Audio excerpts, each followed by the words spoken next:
Halo, selamat pagi saudara. Kita berjumpa kembali dalam ruang publik KBR yang dipersembahkan oleh Ekoton, Ecological Observation and Wetland Conservation.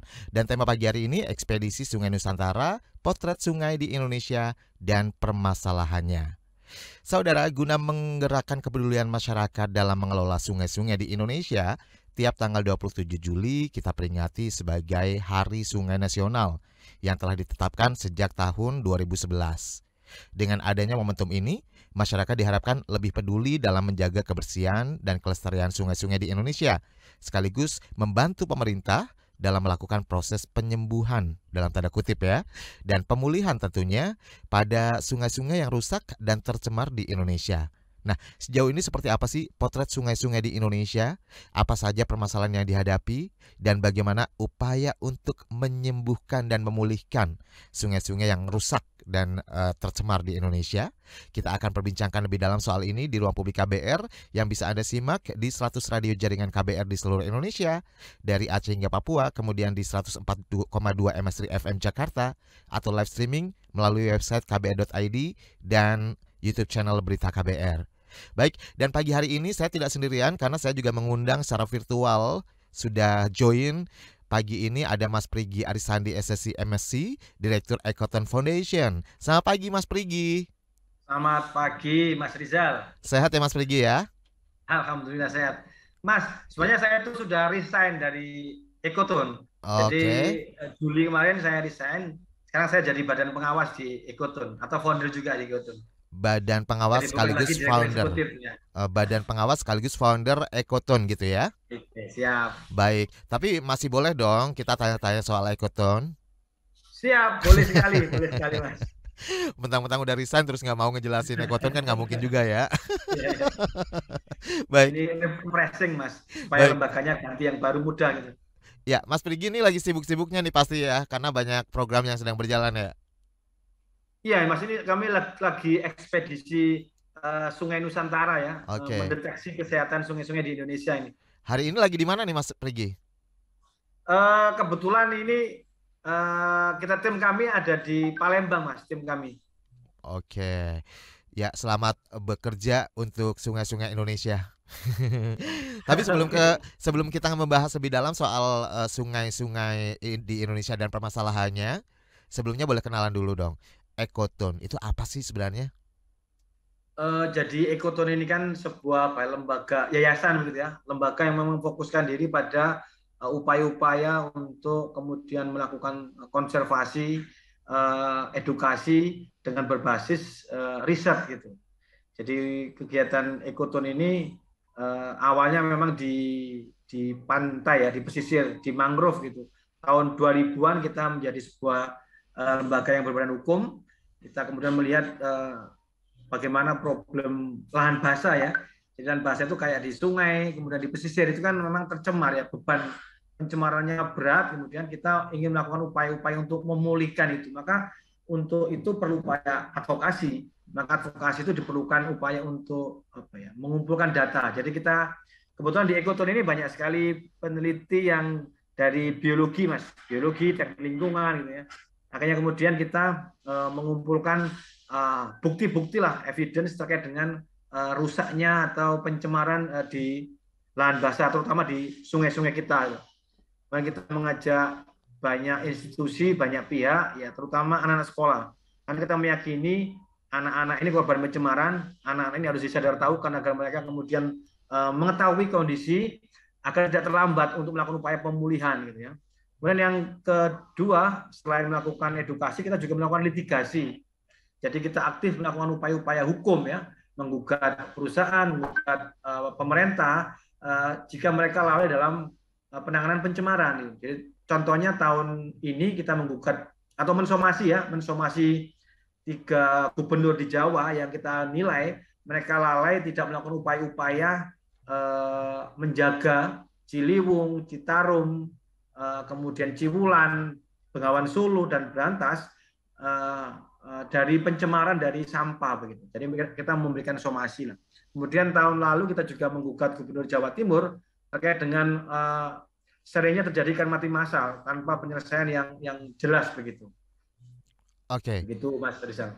Baik. Jadi kalau Ekoton sendiri berdiri sejak tahun Sebenarnya itu 96. Jadi di dalam kampus di jurusan biologi Universitas Erlangga di Surabaya itu ada kelompok studi gitu ya. hmm, Kelompok studi, kemudian kita karena di kampus banyak alat-alat biologi ya, alat-alat biologi yang bisa memantau, memeriksa air gitu ya.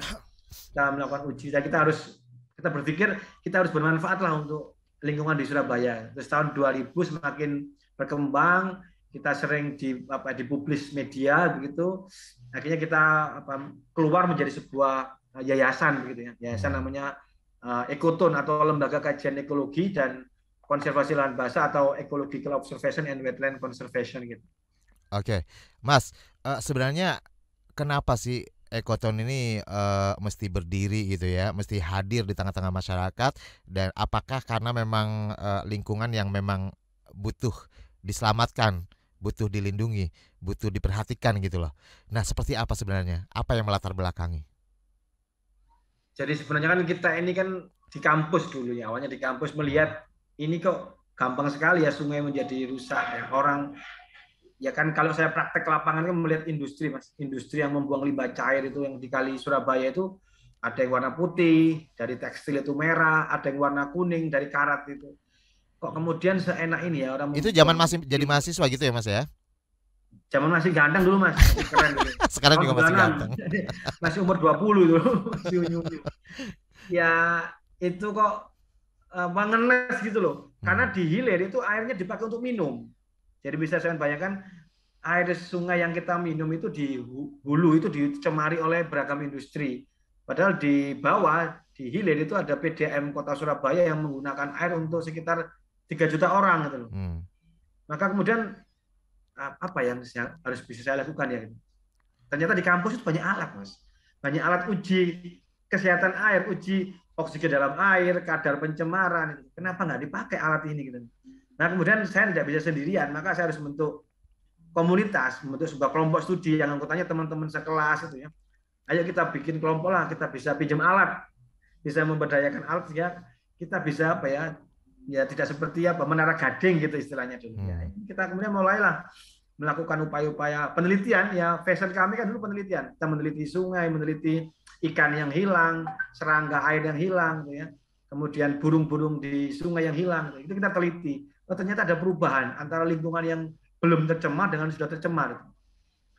Ya awalnya sih kayak semacam kok segampang ini ya gitu ya, artinya kok segampang ini, fakta itu kok orang diam saja gitu loh. Hmm.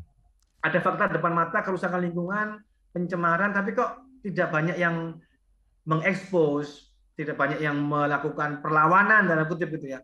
Nah kita melakukan ya pelan-pelan sih kita ya, dan sangat terbantu dengan media ya, media sangat luar biasa. Kemudian kita diliput setiap minggu itu ada kabar kami tentang apa investigasi kami tentang pencemaran pabrik kertas gitu. Akhirnya kita diundang di beberapa seminar, kita diundang pemerintah, terus kita demonstrasi. Saya ingat betul tahun 99 itu kita itu melempari kantor dinas lingkungan Badan Lingkungan Hidup ya Provinsi Jawa Timur dengan ikan mati, kita lemparkan ke situ. Akhirnya diundang, akhirnya menjadi terus terus ini terjerumus dalam limbah, dalam sungai berlimbah ini sampai sekarang ini. Oke. Dan kita merasa perlu orang-orang yang harus menyuarakan ini, menyuarakan kondisi real. Karena ini penting, karena kami kan diajari kalau tubuh kita ini kan 86% adalah air, Mas. Otak kita, tulang kita, jantung, itu semua air. Kalau kita kemudian mengkonsumsi air yang tercemar, air yang tidak sehat, maka itu akan berpengaruh pada ya pertumbuhan kita, kualitas tubuh kita begitu loh. Jadi kita sangat berpengaruh atas air, tapi di lain sisi orang kemudian mengeksploitasi, mencemari sungai kita. Ini kan kayak apa ya? Ya mungkin kalau dikatakan ini kan bodoh banget gitu. Hmm. Kita tuh minum air yang kita cemari setiap hari. Lalu kita Jadi diem kan aja gitu ya. jadi ya apalagi sekarang orang merasa ada air kemasan gitu. Jadi orang melupakan sungai, biarkanlah sungai mati. Hmm. Wong kita toh masih punya air kemasan gitu. Dan kita tidak bisa seperti itu. Sungai ini kan titipan gitu. Betul. Kalau kita kemudian merusak titipan orang ini kan akan dimarahi kan, akan ada tuntutan ke depan. Di masa depan ada tuntutan kalau kita gagal menjaga sungai sehingga anak-anak kita di generasi setelah kita itu menerima sungai yang buruk kualitasnya. Sekarang kan kita ini punya banyak sungai, Tapi banyak juga sungai yang sudah tidak bisa dimanfaatkan, gitu. Tidak bisa untuk mandi. Banyaklah kisah-kisah, dulu saya bisa mandi, sekarang tidak. Dulu ikan besar, sekarang masih Benar. ikan yang kecil. Ini kan ada perubahan karena perilaku kita. Gitu. Nah, kami ingin mengingatkan ini semua pada masyarakat lah. Janganlah merusak sumber daya titipan begitu. Oke, luar biasa ya. Ini yang akhirnya secara apa namanya hatinya mulai terpanggil ya. Akhirnya terbentuk yang namanya ekoton ini ya Mas ya. Betul, Mas Rizal. Berarti berawal dari potret sungai yang berada di Jawa Timur ya, di Surabaya ya. Ya, di Surabaya, di Gresik, di Jawa Timur lah, di Sungai Berantas. Itu Sungai awalnya Berantas seperti itu. itu ya. Iya, Mas. Oke, di wilayah Jawa Timur. Jawa Timur. Apalagi kalau waktu itu udah melihat potret sungai di Jakarta mungkin ya. Mungkin bakal lebih ini lagi, lebih tergerak lagi. Iya, iya, iya. Baru tahun lalu, Mas, saya nyusur Ciliwung itu. Oke. Katanya luar biasa, tidak apa kami sudah prihatin dengan Berantas, malah lebih nangis melihat Ciliwung itu di tempat sampah itu warnanya hitam lagi. Oke, Mas. Tapi kan Ekoton ini nggak hanya fokus di daerah Jawa saja ya. Lalu wilayah kerjanya Ekoton sendiri di mana saja, Mas? Jadi kita ada ya beberapa 5 tahun ya 10 tahun terakhir itu ya merasa ya perlu membagikan apa yang kita lakukan lah, karena kita punya beberapa kegiatan yang saya rasa ini bisa dilakukan di sungai-sungai lain. Jadi kita ada kegiatan di Kalimantan Barat, bagaimana kita memantau kerusakan Kapuas dan sungai-sungai kecil ya, anak-anak sungainya dari aktivitas perkebunan sawit ya. Kemudian kita juga ada aktivitas di daerah Sumatera Barat, Sumatera Utara, di daerah Medan, di Sungai Ular, di Sungai Deli. Kita punya komunitas yang aktif. Ya cuman ini pasif lah, memantau, mengidentifikasi sumber-sumber pencemaran sungai gitu. Jadi ya di Sumatera dan di Kalimantan dan di Sulawesi kita juga punya teman-teman di Gorontalo itu yang memang ya secara aktif juga melakukan identifikasi sumber-sumber pencemaran sampah plastik. Tapi memang kegiatan kami banyak dilakukan di Berantas, Mas. Jadi kita menganggap ya udahlah, kita small is beautiful lah. Kita selesaikan dulu Berantas, kita bikin best practice dan nanti bisa dibagikan, apalagi dengan medsos kan orang bisa melihat di YouTube, di IG, apa-apa yang kita lakukan di Berantas ini. Yang baik dicontoh, yang buruk ya jangan dicontoh gitu. Oke. Jadi suatu saat masih bisa ya kita memimpikan punya sungai yang kayak kayak di Eropa misalnya. Bisa nggak kira-kira? Sangat memungkinkan, sangat Mungkin. memungkinkan. Kan ini butuh goodwill pemerintah gitu. Mana yang harus dulu diprioritaskan gitu. Sungainya atau mau menambah investasi untuk deforestasi, menambah investasi untuk membangun industri manufaktur kan gitu. Tinggal ini Mas, prioritas. Maka harapan kami kan 2024 ini kita punya pemimpin yang punya punya mindset ya, tidak hanya investasi tapi juga perlu untuk menanam investasi untuk memperbaiki sungai. Betul. Karena sungai ini kan indikator kerusakan alam. Kalau kita bicara hutan rusak, maka kemudian ada banjir, ada keruhnya sungai, tambang, industri, ya semua karena sungai akan bisa menggambarkan bagaimana keberadaan atau kegiatan sebuah pulau dari melihat sungainya itu. Sungai ya sebagai indikator kerusakan lingkungan, kualitas lingkungan di Indonesia. Oke, dan Mas Prigi, kita tahan dulu, kita harus jeda ya, dan nanti kita akan lanjutkan kembali. Buat Anda yang sekarang masih gabung bersama saya, tetap di sini Ruang Publik KBR.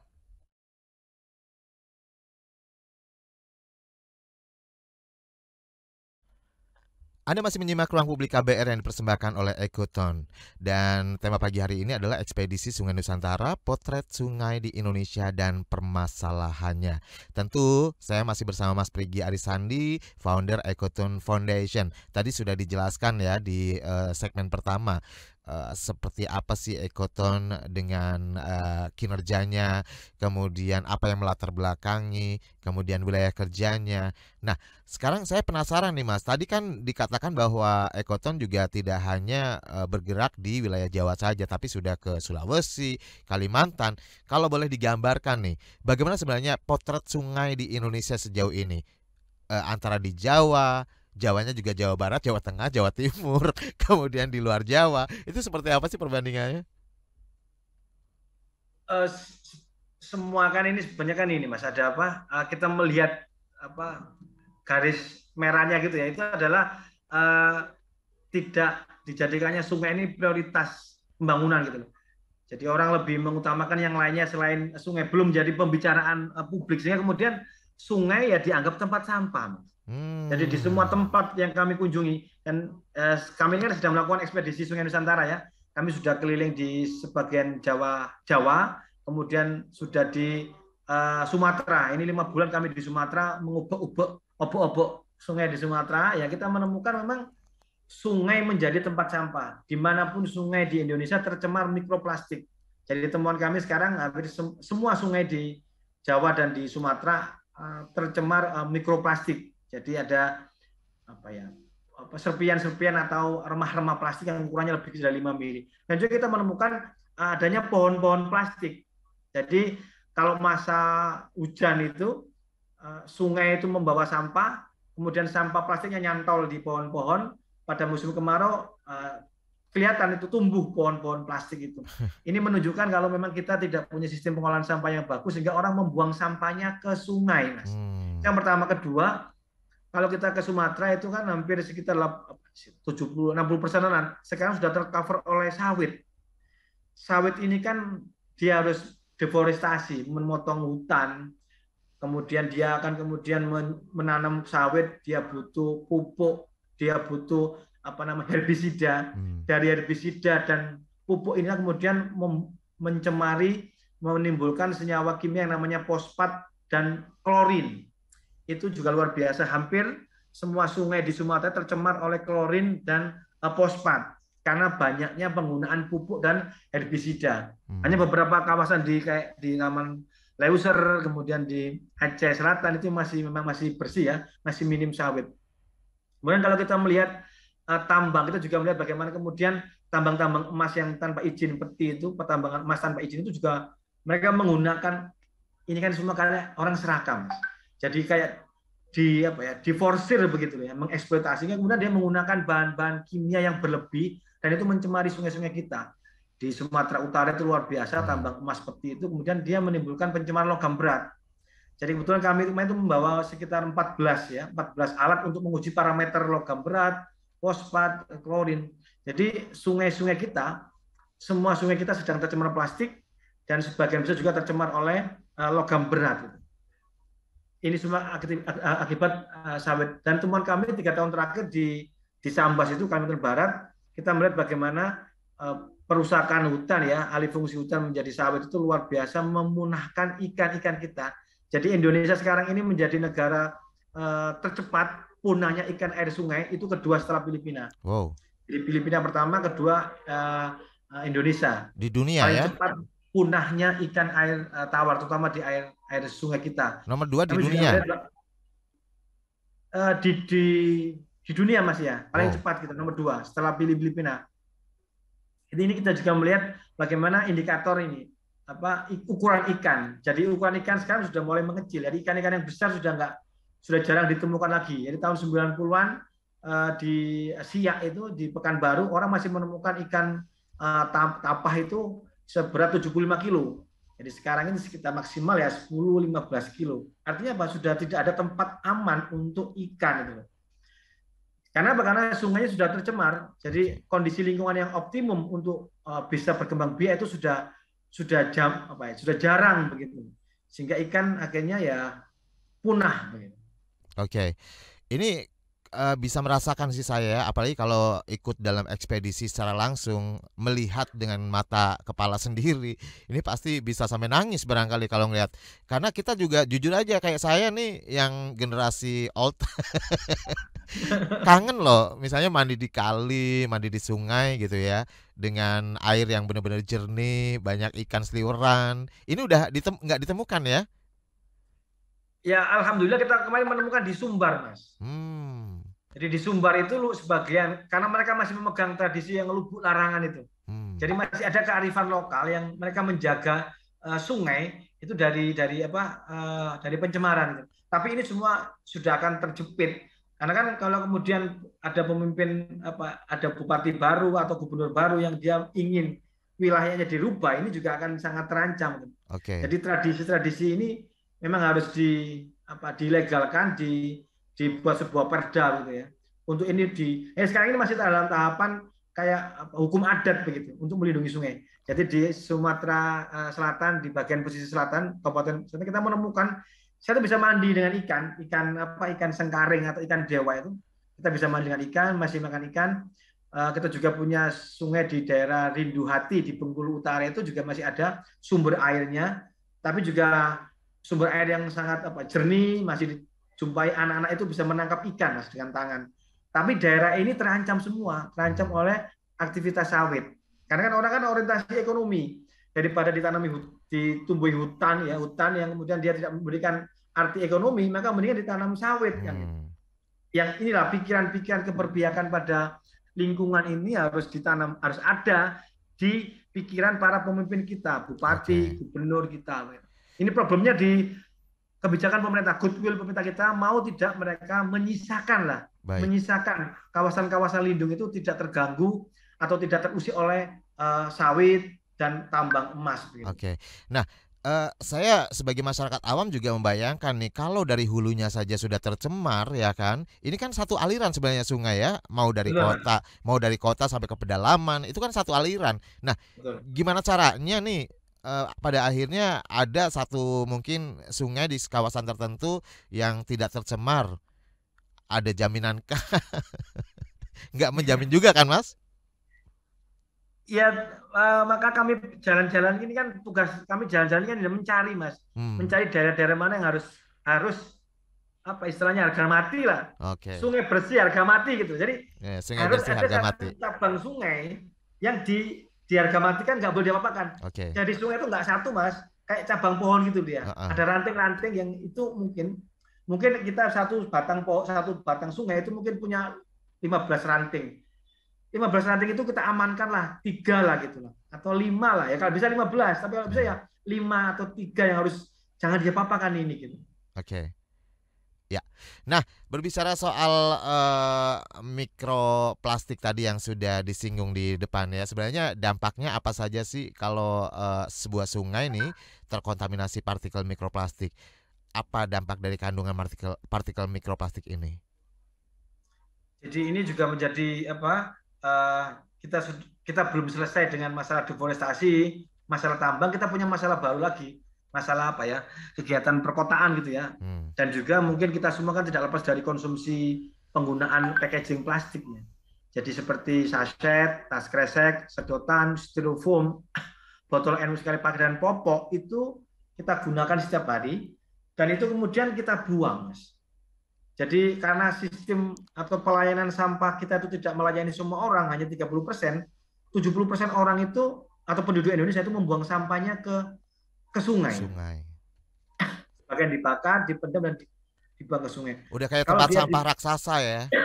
Betul sekali Mas. Kalau dibuang di sungai maka dia akan terfragmentasi karena matahari gitu ya. Fragmentasi itu pecah-pecah dia karena panas, karena air, maka dia menjadi serpihan kecil yang namanya mikroplastik, ukurannya di bawah 5 mili. Mikroplastik ini kan dia plastik, dia dibuat dari biji plastik dan dia ada bahan-bahan tambahan, ada pelembut, ada pengeras, ada pewarna, anti minyak, bahan-bahan aditif inilah ya Mas yang menjadikan dia berbahaya karena dia bersifat EDC atau endocrine disrupting chemical compound, ini senyawa kimia pengganggu hormon.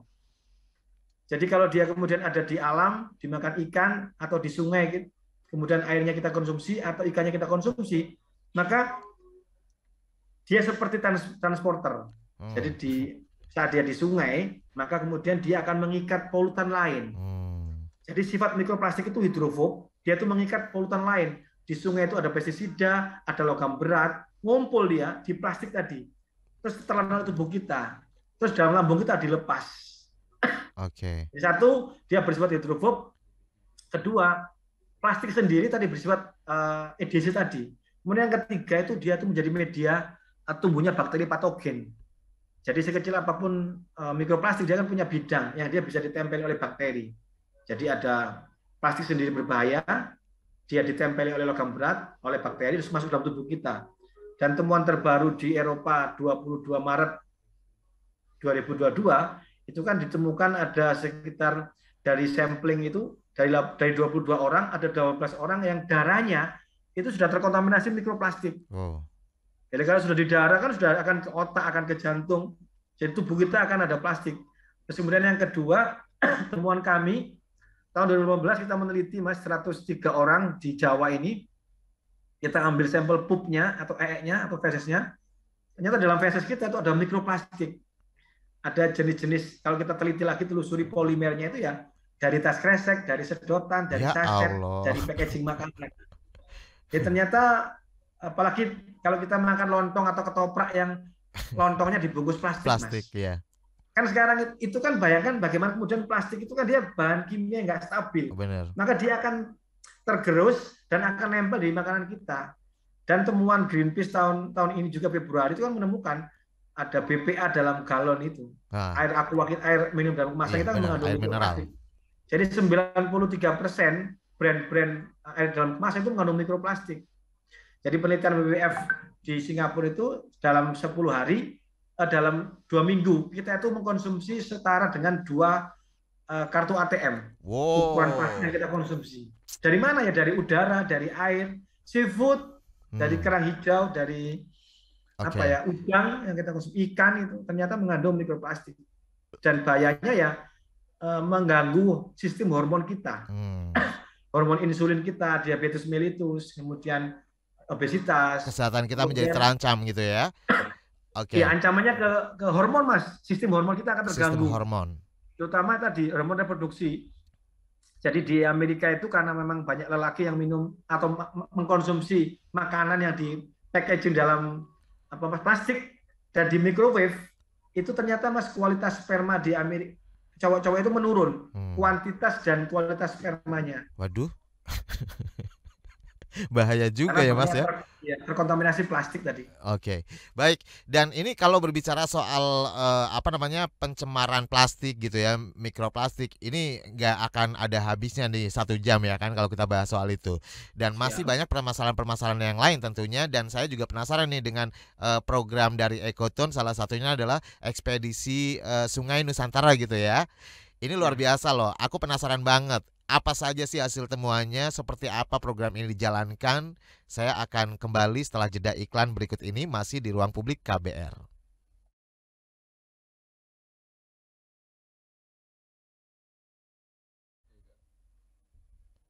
Kembali lagi Anda masih bersama saya Rizal Wijaya di Ruang Publik KBR yang dipersembahkan oleh Ekoton. Dan pagi hari ini kita ngobrolin soal ekspedisi Sungai Nusantara, potret sungai di Indonesia dan permasalahannya.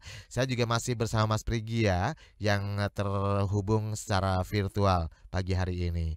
Baik, Mas Prigi, ini sebenarnya kita biasanya nih live dengan interaktif pendengar gitu ya, membuka line telepon supaya pendengar kita juga bisa bertanya secara langsung. Tapi pagi hari ini kita siaran tapping dan ini karena kesibukan Mas Prigi yang luar biasa dengan kegiatan salah satunya adalah ekspedisi Sungai Nusantara. Nah, boleh dijelaskan apa sebenarnya ekspedisi Sungai Nusantara ini, Mas Prigi? Ya, jadi ini kan berangkat dari keprihatinan kami ya terkait dengan kondisi sungai di Jawa yang sudah rusak ya, sudah sakit karena abainya pemerintah, kemudian tidak peduli masyarakat, menjadikan sungai itu menjadi tempat sampah raksasa tadi. Sehingga kita tuh ingin melihat bagaimana sih kondisi sungai di Indonesia gitu. Karena Indonesia ini punya 4 ribuan sungai, Mas. Jadi total kita tuh punya sekitar 4 ribuan sungai gitu. Dan jangan lupa sekitar 86%, 84 sampai 86% air minum penduduk Indonesia itu dari air permukaan, dari air sungai gitu. Maka kita harus melihat, harus tahu lah kondisi sungai. Maka kita kemudian menginisiasi yang namanya ekspedisi Sungai Nusantara. Jadi kita punya 4 misi. Jadi pertama kita ingin mendeteksi kesehatan sungai-sungai yang ada di Indonesia, yang jumlahnya ada 68 sungai nasional ya. Kemudian yang kedua kita ingin mendokumentasikan lah sungai-sungai terakhir ini. Ini kan banyak kan sungai sudah mengering kan gitu, sudah tidak kedengaran suaranya, tidak ada fisiknya. Maka kita ingin merekam, membuat film dokumentasi tentang film sungai-sungai yang ada di Indonesia. Yang lewat bukan lagi ikan, bukan lagi air, tapi motor, mobil. Prihatin banget ya. Ya, yang ketiga itu kita ingin apa ya istilahnya itu kita siar lah, siar kepada masyarakat di setiap kota yang kita berhenti itu untuk ya promosi menceritakan tentang kondisi sungai yang di lain tempat lah. Kemudian yang ketiga kita ingin mengajak ya membangun komunitas-komunitas di setiap sungai yang kita kunjungi untuk mau menjaga sungai. Karena selama ini kan begini, kalau tidak ada yang menjaga, ada entitas atau institusi atau komunitas masyarakat yang menjaga sungai, orang-orang itu akan segampang semaunya membuang limbah atau kotoran ke sungai. Kalau ada komunitas kan mereka akan bilang, oh jangan banget di situ, ada komunitas ini, ada komunitas pencinta sungai, pemerhati sungai gitu. Selama ini kan yang banyak kan ada penyelamat hutan, kemudian ranger hutan, penyelamat, tapi belum ada yang ini ranger sungai lah, penjaga sungai atau wali kali jogo lah gitu. Kita butuh kali jogo yang menjaga sungai. Saya boleh daftar dong Mas kalau ada. siap. Bener. Itu yang kita lakukan Mas. Jadi kita berkeliling Indonesia menggunakan 2 motor ini. Kita mulai 1 Maret kemarin dan saat ini kami ada di per Juli ini kita ada di Palembang. Minggu depan kita akan geser ke Bangka, Belitung, terus akan nyebrang ke Ketapang ya. Jadi startnya di mana Mas? Startnya di kantor Ekoton di Gresik Mas. Di Gresik. Dari Jawa dulu berarti ya? Dari Jawa, dari Gresik, Jombang, kemudian Madiun, Tawangmangu, Solo, Jogja, kemudian ke Cilacap, kita ke Tasikmalaya, kemudian Majalaya, Bandung, Bekasi, Bogor, Jakarta, Serang, lihat Sungai Ciujung, kemudian nyebrang ke Lampung ya, Wai Seputi, Wai Sekampung, kemudian ke Bengkulu, Sumbar, ke Aceh, kemudian di Medan, di Sumatera Utara, Rantau Prapat kemarin, kemudian juga geser ke Pekanbaru ya, ke Riau, ke Sungai Siak, kemudian kita ke Jambi kemarin. Di Jambi kita ketemu Batanghari, kemudian geser ke Palembang, ke Sungai Musi. Sudah kita berdua naik motor Mas. Jadi saya yang uji air, kemudian ada teman saya namanya Amir bin Mutakin, dia videografer gitu, mendokumentasikan apa yang kami lakukan gitu. Waduh. Naik motor sekitar ini sudah 5.000 km ini. Ini baru sampai Palembang. Nah, akhirnya nanti akan sampai mana, Mas? Nanti kita akan ikut acara G20 di Bali November. November di Bali, Desember nyebrang ke Banyuwangi, terus nanti mungkin ke Jogja. Jogja ada sungai-sungai besar juga yang berhulu di Dieng itu. Oke. Berarti ekspedisi Nusantara ini, Sungai Nusantara ini di Jawa dan di Sumatera fokusnya ya? Oh tidak Mas, Jawa, Sumatera, Kalimantan nanti. Oh iya Kalimantan, sorry Kalimantan. Kalimantan, terus Sulawesi, 17 Agustus kita akan upacara di Parepare, terus naik Gorontalo, kemudian ke Papua Mas. Wow. Jadi benar-benar dari Aceh sampai Papua nih ya? Iya kan November di Bali, jadi masih ada September, Oktober, November gitu kita jalan ke NTT, NTB, ke Rinjani, baru geser ke itu. Oke. Nah, sebenarnya tujuannya apa sih Mas dari ekspedisi Sungai Nusantara ini? Apakah hanya melakukan kayak penelitian, pengawasan mungkin sekaligus atau seperti apa? Benar-benar yang menelusuri gitu dari per sungai itu? Ini rahasia sebenarnya Mas, tapi sebelum sampai saya ngomongin, jangan ngomong orang-orang ya, ini saya. Jangan ngomong orang-orang tapi dipublish. Tahun 2024 kan ada pilihan presiden, pilihan DPR gitu ya. Jadi kita ingin 2022 ini kita kumpulkan data, ya kita ingin tahu kondisi sungai kita gitu ya. Terus tahun 2023 itu kita ingin kampanye. Ya nggak kalah dengan presiden dan DPR, kita akan kampanyekan partai sungai lah. Sungai ini menderita gitu. Ya kita ingin agar di dalam pikiran orang itu ada gambaran sungai gitu. Jadi supaya nanti 2024 kalau pemimpin atau presiden atau wali kota bupati nggak ngomong sungai itu nggak kita pilih gitu. Jadi kita ingin agar orang-orang itu terisi lah otaknya dengan sungai gitu. Oke, sepakat. Aku kayaknya setuju nih Partai Sungai. Partai Sungai Indonesia. Partai Sungai Indonesia. Oke, keren.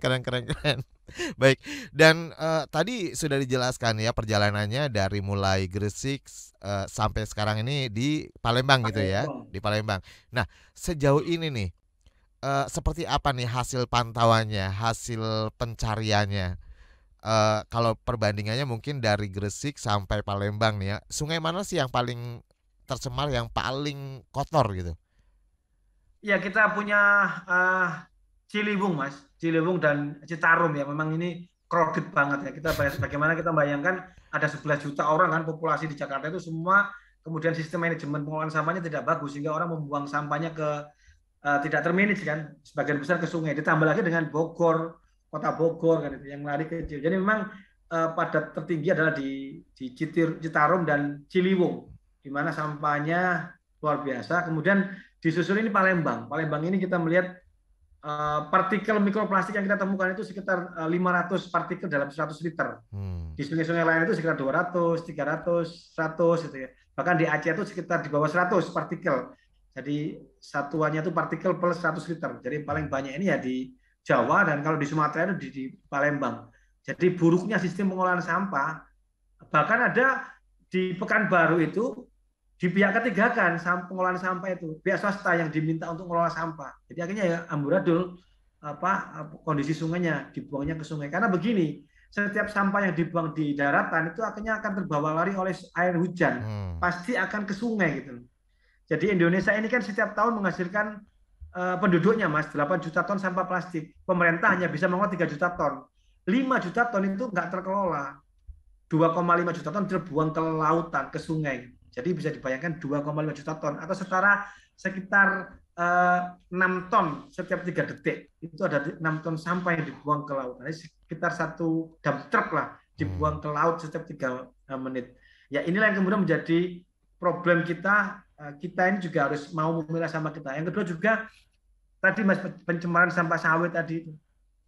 Kalau di Jawa ini kan memang banyak industri manufaktur ya, seperti pabrik kain, pabrik tekstil di Bandung, di Majalaya, itu juga menimbulkan kontribusi logam berat ya. Tapi kalau di daerah Sumatera ini memang kontribusi dari industri sawit dan juga industri kertas, pulp itu banyak sekali di Siak, itu yang membuang limbah yang ada banyak kadar klorin, kadar fosfat. Kadar yang tinggi ini menyebabkan PDAM bekerja keras. Karena PDAM harus menyediakan air bersih. Kalau PDAM-nya banyak bahan kimia, maka biaya untuk mengolah air akan lebih tinggi. Itu Mas yang kami. Jadi permasalahannya berbeda-beda ya antara beberapa sungai yang sudah disusuri tadi ya Mas Prigi ya. Kalau tadi di Ciliwung ini kayaknya lebih kompleks dan lebih crowded lagi. Tapi ketika berangkat kalau kita berbicara sungai di mana Palembang, ini juga berbeda lagi permasalahannya seperti itu ya Mas ya. Yang plastik betul. Iya, Nah, sebenarnya ini siapa sih yang patut kita awasi nih dalam hal ini, selain juga masyarakat yang membuang sampah masih menganggap bahwa sungai ini menjadi tempat sampah gitu ya. Tadi berbicara soal goodwill juga, kebijakan ini juga menjadi salah satu faktor ya nggak sih, sehingga sungai masih bermasalah dengan pencemaran dan sebagainya. Nah, siapa nih? Kita harus nagih ke siapa nih kalau kayak gini? Iya, ada 3 pihak ya, tapi sebenarnya kan yang menjadi core-nya adalah pemerintah yang punya regulasi.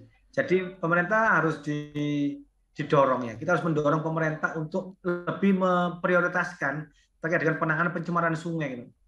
Jadi pemerintah harus punya regulasi, atau kita punya regulasi tapi kita harus law enforcement. Jadi pemerintah harus menegakkan regulasi. Kita punya regulasi baru tentang baku mutu air sungai.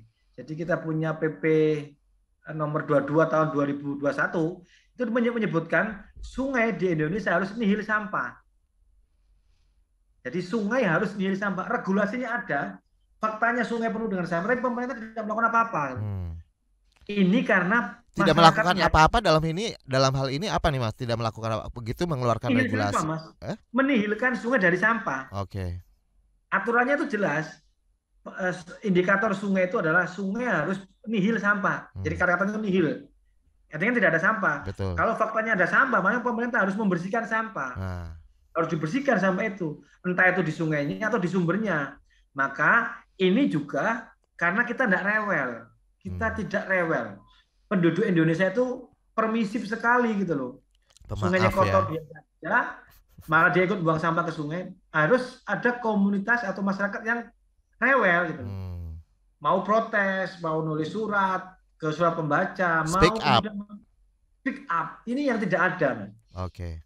Ini yang kemudian harus ya pemerintah itu kan saya ibaratkan seperti penari. Masyarakat, komunitas itu kayak penabuh drum, penabuh gendangnya. Kalau penabuh drumnya itu nggak beraktivitas, diam saja, ya penarinya juga akan diam saja gitu. Maka Benar. pemerintah harus didorong. Banyak kan kasus-kasus kasus-kasus sosial politik yang ada di Indonesia itu kan rame karena media massa meramaikan kan itu. Oke. Sama dengan kasus sungai karena selagi kita penduduk Indonesia tidak peduli atau tidak rewel, tidak cerewet saat sungai kita kotor tercemari, maka pemerintah juga akan diam saja gitu. Baik. Platform regulasi itu sudah ada gitu. Oke, nanti kita akan teruskan ngomongin soal ini ya Mas ya, termasuk juga nanti tadi disampaikan bahwa mau ke G20 juga ya. Ya. Ya, kira-kira apa nih yang mau disampaikan di sana? Kemudian soal kebijakan juga, kemudian awareness di masyarakat. Nanti kita coba bahas lagi di sesi terakhir dan tetap di Ruang Publik KBR bersama saya Rizal Wijaya.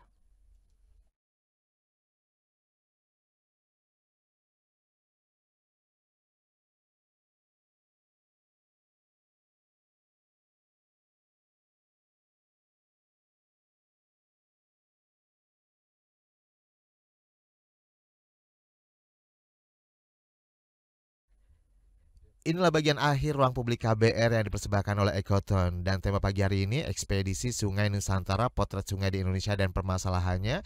Kita masih bersama Mas Prigi Arisandi selaku founder Ekoton ya. Dan sudah panjang lebar dijelaskan mengenai sungai dan permasalahannya, termasuk juga program ekspedisi Sungai Nusantara dari Ekoton.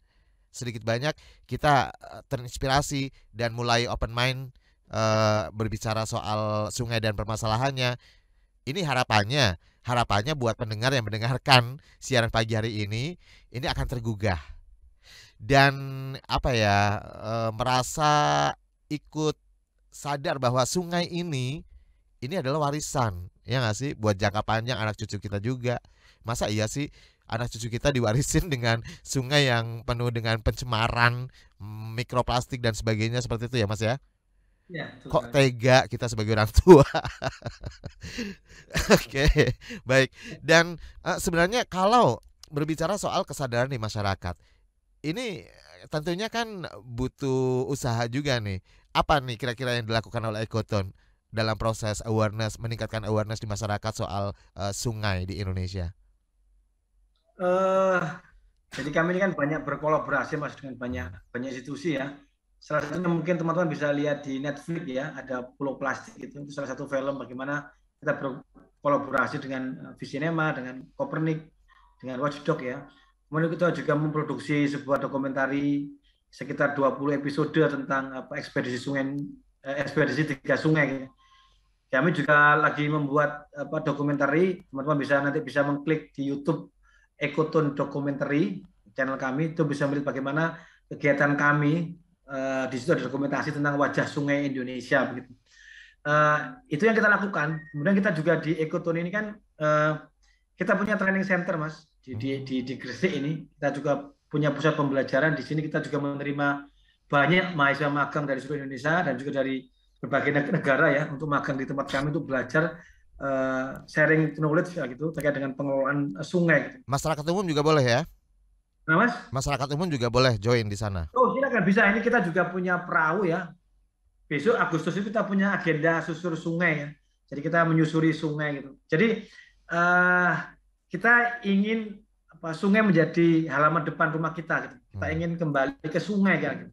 Kita ingin kembali karena kita juga mengingatkan orang karena pola konsumsi kita lah yang kemudian menjadikan sungai itu terbebani. Kita ini kan pakai baju, kita pakai semualah apa yang di supermarket itu kan semua dari sawit kan gitu. Ya karena kita yang terlalu konsumtif ini akhirnya kemudian hutan dibuka. Gitu. Jadi sebenarnya nggak jauh-jauh lah penyebab kerusakan ini karena dari kita. Dari karena diri kita terlalu sendiri. Ya, jadi kemakmuran yang kita terima itu efeknya ya kerusakan lingkungan. Maka kalau sudah makmur itu ya jangan banyak belanja lah gitu. Memang indikator kan itu, indikator semakin makmur sebuah bangsa kan akhirnya banyak belanja, akhirnya banyak sampah, Mas. Baik. Jadi kita harus menjadi konsumer yang pinter lah, konsumer yang mau milah dan memilih lagi produk-produk yang kita pakai. Mahal dikit nggak apa-apa. Oke. Yang penting tidak menimbulkan perusakan lingkungan. Jadi kalau untuk masyarakat nih ya, masyarakat luas yang pagi hari ini juga mendengarkan ruang publik yang ingin join atau mengikuti dalam program training center misalnya yang diselenggarakan oleh training center Ekoton, kira-kira gimana nih caranya, Mas? Ya bisa nanti teman-teman bisa di IG Ekoton. Kita punya IG ya, Hmm, ecoton.id, ecoton.id, itu banyak informasi di situ. Nah, kita juga punya channel YouTube tadi, Ecoton Foundation atau Ecoton Documentary, nanti bisa berinteraksi lah. Kita juga punya website ecoton.org.id. Teman-teman bisa ya subscribe, jangan lupa ya subscribe siap, supaya banyak orang yang mengikuti kita, siap. semakin banyak yang ikut, semakin banyak orang yang tercerahkan gitu. Ya memang harapan kami ya mendorong lahirnya banyak sekali agen-agen Agen-agen Jogo Kali perubahan. lah, Iya, agen-agen Jogo Kali, agen-agen yang mau menjaga sungai. Sungai ini kan, saya tuh sering cerita begini Mas, sungai itu kan sebenarnya kan kalau kita yang Muslim itu kan digambarkan sorga itu kan definisinya adalah mengalir di bawahnya sungai-sungai. betul. Berarti di sana itu ada sungai dari Homer, dari susu, dari madu. Di dunia ini sudah ada surga sebenarnya yang kita itu harus menjaga itu. Jadi kalau kita menjaga sungai di dunia, ya insya Allah nanti kita akan dapat tempat di surga nanti langsung gitu. Jadi ada tempatnya gitu. Jadi kalau kita mengotori sungai nanti malaikat akan marahi kita. Oh, kamu dulu ngotori sungai kok. Ada sungai kotor nggak kamu jaga kok kamu mau surga gitu. Akan Waduh, sulit, iya akan benar. mempersulit surga kalau kita membiarkan sungai-sungai di Indonesia tercemari gitu. Baik. Iya, dan berbicara soal kebijakan, salah satunya mungkin saya juga pengen tahu nih Mas nih dari Ekoton sendiri rekomendasi apa sih yang ingin disampaikan atau dari hasil temuan program ekspedisi kali ini nih, ekspedisi Sungai Nusantara hasilnya mau dikemanakan. Kemudian tadi juga sempat menyinggung G20 gitu ya. Kira-kira apa yang mau disampaikan di sana? Iya Mas, salah satunya di setiap kami ke kota kabupaten itu kita berusaha bertemu dengan para pemimpinnya Mas. Jadi kemarin kita ketemu di Wakil Bupati Langsa, ada teman dari tim Gubernur Riau, dari Sumbar, kita bertemu dengan mereka. Ya kita menyampaikan kalau sungai di daerah mereka itu butuh perhatian. Hmm. Jadi kadang-kadang butuh informasi yang fresh from the open gitu loh. Langsung ini data seperti ini. Nah, ini yang kita akan sampaikan di setiap kota kabupaten ke para pemimpin mereka, foto-foto, video-video tentang kondisi real dan apa yang dibutuhkan. Kemudian kita juga nanti akan bersurat kepada Presiden Indonesia, menyampaikan melalui surat dan melalui video kami tentang kondisi sungai di Indonesia. Pertama memang kita butuh tempat sampah memang sepele, memang sederhana, tapi jangan lupa kita tidak punya tempat sampah di tepi sungai sehingga orang karena salah pemerintah tidak menyediakan tempat sampah dan fasilitas infrastruktur pengolah sampah yang baik sehingga orang membuang sampahnya ke sungai. Contohnya popok Mas. Popok itu jutaan popok dibuang ke sungai setiap hari karena orang jijik kan menyimpan popok. Maka butuh tempat sampah khusus popok gitu. Itu juga tanggung jawab si produsen. Setiap tahun kita tuh memproduksi 2 miliar lembar popok. Dan itu semua sebagaimana dibuang ke sungai kita. Di G20 nanti kita juga akan menyuarakan terkait dengan masalah deforestasi, kerusakan hutan di Kalimantan dan di Sumatera yang menimbulkan tidak hanya kepunahan satwa, tapi kepunahan ikan. Ikan punah, efeknya itu ke keadilan antar generasi lah gitu. Kenikmatan, kenyamanan yang kita rasakan sekarang itu ada efek jaminan penderitaan untuk anak cucu kita karena sulitnya air bersih, sulitnya sumber protein dari sungai gitu. Ini yang harus kita dorongkan. Jadi karena sebagian besar CPO kita kan diekspor. Jadi mungkin kita harus diet, kita harus merubah pola hidup kita, tidak konsumerisme Mas, tidak individualis, harus komunal lah gitu. Ini salah satu pesan juga untuk masyarakat ya, supaya tidak terlalu konsumtif gitu ya. Baik, ya betul. Karena waktunya terbatas sekali nih Mas Prigi, saya harus akhiri ruang publik KBR pagi hari ini. Terima kasih sekali atas waktunya untuk Mas Prigi yang sudah berbincang-bincang. Mudah-mudahan ini akan membuka lebih banyak kepala orang ya, supaya lebih sadar lagi bahwa sungai itu penting loh. seperti tadi Ya. dianalogikan, kalau pengen tinggal di surga gitu ya, mendapat surga, kamu ya harus bisa menjaga sungai, ibaratnya seperti itu ya Mas ya. Nah, Mas Ya. Prigi, mungkin ada pesan satu terakhir sedikit saja nih untuk masyarakat atau untuk pemerintah juga boleh? Iya, problem ini kan luar biasa, impossible Mas, sulit lah. Pencemaran, sampah, tapi jangan lupa kita semua harus punya niat baik dari dalam diri kita untuk berkontribusi lah. Mungkin apa diet sampah plastik itu. Jadi mungkin niat baik untuk menjaga sungai itu harus ditumbuhkan dari tubuh Oke, kita agar yang impossible itu menjadi possible. siap. Baik, terima kasih sekali lagi Mas Prigi atas Terima kasih waktunya. juga lebih Besok-besok banyak bisa Mas. disambung lagi ya Mas Prigi ya, Ya, ngobrolin soal siap, sungai. Saya juga ya. kangen nih buat mandi di Belik. Belik Punya ya. ya, kalau di Jawa kan Belik ya. Di sini ya dibeli ya. Belik itu kayak sumber mata air di sungai. Aduh, enak banget, seger banget. Ya udah, Ada dan satu saya Rizal Wijaya, terima kasih. Salam.